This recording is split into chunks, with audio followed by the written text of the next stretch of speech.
Muy buenas noches a toda la concurrencia. En esta ocasión quisiera contar mi historia. La quise llamar el rayo de Tijash. Tijash es uno de los nahuales dentro del calendario maya. Y pues quise escribir algunas líneas porque creo que Tijash ha influido bastante en lo que ha sucedido conmigo y en lo que soy actualmente. Quisiera comenzar diciendo que nací a las 8 de la mañana con 1 minuto de un viernes 17 de julio, bajo las energías de este nahual, que dentro de la cosmovisión maya significan el corte, la separación, el cuchillo de doble filo, la pirámide y la sanación física, mental, psíquica y espiritual. Pero también es el poder del trueno y la energía del rayo.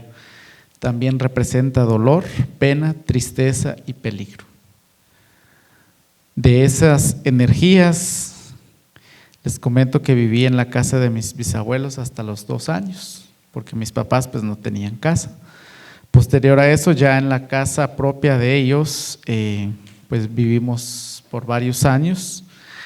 Recuerdo que en mis primeros años no tuve la presencia de mi padre porque pues con la idea de salir adelante, él migró a los Estados Unidos. Entonces estuvo ausente para mí en los primeros años de vida. Después de esos 2 años, como a los 5 o 6 años que lo volví a ver. Bueno, en ese entonces lo conocí porque para mí era alguien extraño. Al haber regresado a casa, pues yo lo veía como un desconocido, ¿verdad? Y me tomó mucho tiempo, diría yo, incluso meses, en que yo asimilara que él fuera mi papá, a pesar de que pues mi mamá me lo decía, él me lo decía, pero eso para mí fue muy complicado porque ya tenía conciencia, ya entendía algunas cosas y me preguntaba por qué no estaba él conmigo. Quien me enseñó a dar los primeros pasos y aprender las primeras tareas en casa de lo que tradicionalmente debe hacer un hombre era mi abuelito, mi abuelo materno. Él me enseñó a trabajar en el campo en los primeros años. Soy el mayor de 6 hermanos. Dentro de mis gustos está el running o correr, que esto se lo debo a mi papá, quien corre de 25 a 40 kilómetros a la semana.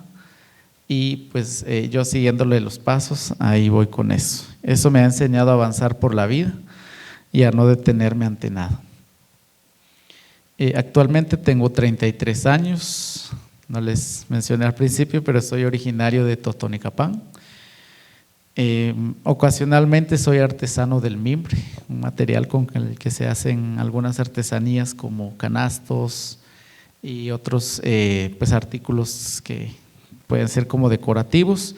Estudié la docencia en matemática y física porque me gustan los números, los datos para tomar decisiones y porque también me gusta entender cómo funciona la naturaleza a mi alrededor.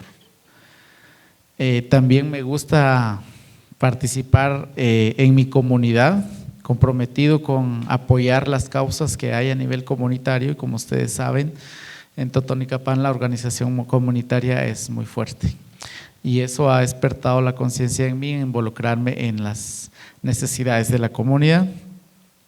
Comencé mi labor social en un grupo juvenil de la iglesia. Irónicamente, en ese espacio donde comencé facilitando temas sociales, religiosos y espacios recreativos para los jóvenes de la iglesia. Por curiosidad me uní a un colectivo llamado la Red de Hombres en Totonicapán. Era un espacio de sociedad civil donde asumí roles de liderazgo, incluyendo la coordinación de ese espacio, y comencé a conocer estos temas de las masculinidades saludables o positivas. En ese lapso comencé a entender muchas cosas, a cuestionar ciertos pensamientos e ideas y comportamientos que había aprendido de mi entorno, de mi familia, del ejemplo de mi papá, de mi abuelito, de muchos otros que influyeron en mí.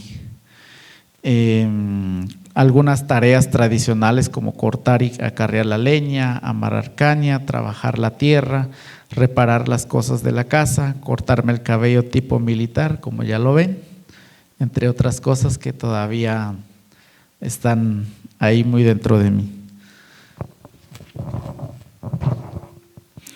Dentro de las ideas y pensamientos que me reforzaban, recuerdo que hay que ser cabeza o jefe del hogar, que las mujeres deben obedecer a los hombres, o caso contrario, los hombres debían imponerse para hacerse respetar. Era lo que me repetía mi papá, incluso mi mamá. Que las mujeres se deben ocupar de las tareas de la cocina, que los hombres no hacen los oficios de la casa. En mi infancia tenía una disyuntiva entre hacer lo que me decían o lo que se necesitaba. Por un lado, no debía hacer las tareas del hogar, sino solo lo del campo.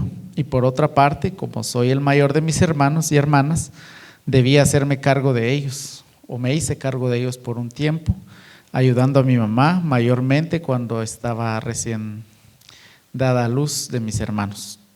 Tenía que ayudarla con las tareas de la casa, ir al molino, preparar los tamalitos y cocinar algo.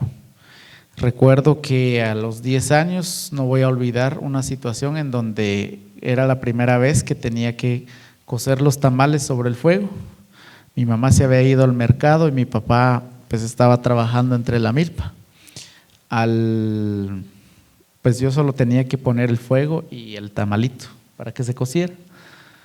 Era la primera vez que lo hacía, recuerdo yo. Mi papá vuelve como a la media hora o una hora y me pregunta si ya estaba el almuerzo. Y yo le digo que no sé. Entra a la cocina y la sorpresa era de que se había quemado todo. Olvidé ponerle agua a los tamalitos. Y a consecuencia de eso se quemó pues obviamente el tamalito, se quemó el subal, un trasto de barro que usamos. Y pues eso me hizo ganarme que mi papá ese día me pegara con un cable. Recuerdo muy bien eso porque incluso hasta hoy en día creo que de todo lo que ha sucedido en mi vida, eso es algo que todavía no olvido. Y quizá no fue tanto el dolor de los golpes, sino ese recuerdo que está muy grabado en mi mente porque pues yo siendo alguien pequeño era la primera vez que hacía esa tarea y por no hacerlo correctamente pues recibí ese trato de mi papá. Eso quedó atrás. Ya más adelante, pues como les decía, me fui involucrando en espacios importantes donde empecé a conocer de estos temas. No fue fácil hacer estos primeros cambios, tenía los cuestionamientos de mis entornos, ya lo decía la familia, pero también en la iglesia porque estaba participando en un grupo juvenil donde abordábamos varios temas, sobre todo con enfoque religioso, ¿verdad? Y reforzando muchos de los mensajes que hoy en día cuestiono y que pues sigo en deconstrucción. Cuando me uní al colectivo de hombres que hablaban de masculinidades no machistas y prevenir las violencias, recibí cuestionamientos de mis compañeros del grupo juvenil. Me preguntaban si era un grupo de huecos o algo similar por el tipo de temas que se enseñaban. Dentro de los temas hablábamos sobre los principios de las nuevas masculinidades, equidad de género, la cultura del buen trato y las violencias masculinas. Después de 2 años el trato cambió, dejaron de cuestionarme y en una ocasión me permitieron incluso abordar un tema de salud reproductiva con los jóvenes de la iglesia, porque habían visto el cambio que yo estaba comenzando a hacer, no solo en la forma de pensar, sino de actuar. Y entonces pues abrieron el espacio para que yo pudiera tratar algunos de los temas. Lo anterior no me detuvo para salir de la caja o del molde tradicional de ser hombre, sino por el contrario me motivó a involucrarme más y a buscar por mis propios medios espacios formativos que contribuyeran con mis conocimientos. Y no solo con los conocimientos, sino también con la forma de vida, porque esto al final se volvió una convicción, ¿verdad? Ya no una opción, sino una convicción para vivir con la familia y con los demás.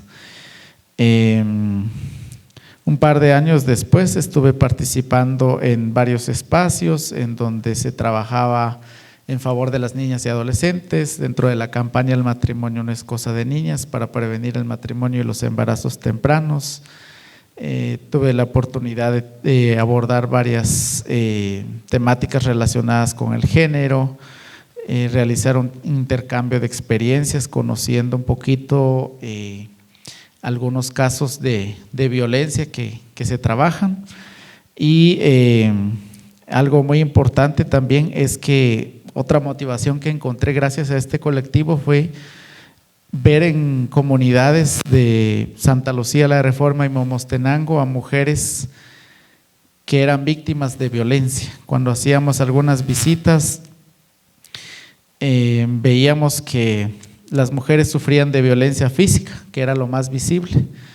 Incluso ver y escuchar que no podían ni siquiera decirle al esposo que ya no querían tener más hijos, porque iban al servicio de salud con 8 o 10 hijos, ¿verdad? Y que los tenían a cada año, año y medio. Esa era una situación que me hizo bastante pensar y repensar las cosas y seguir en este camino o en este rumbo en el cual me encuentro ahora. No querían tener más hijos, pero su voz no contaba. En las comunidades la voz de las mujeres no cuenta, porque el esposo es machista y en muchos de los casos es alcohólico. Estoy convencido de continuar en la promoción de la equidad y el bienestar de mujeres, niñas, niños y adolescentes, exhortando a participar a otros hombres a involucrarse, porque creo que hay algo muy importante que me define o me caracteriza a mí, y es esta frase, y con esto quiero terminar, que dice: prefiero gastarme por los demás que oxidarme por mí mismo. Muchas gracias.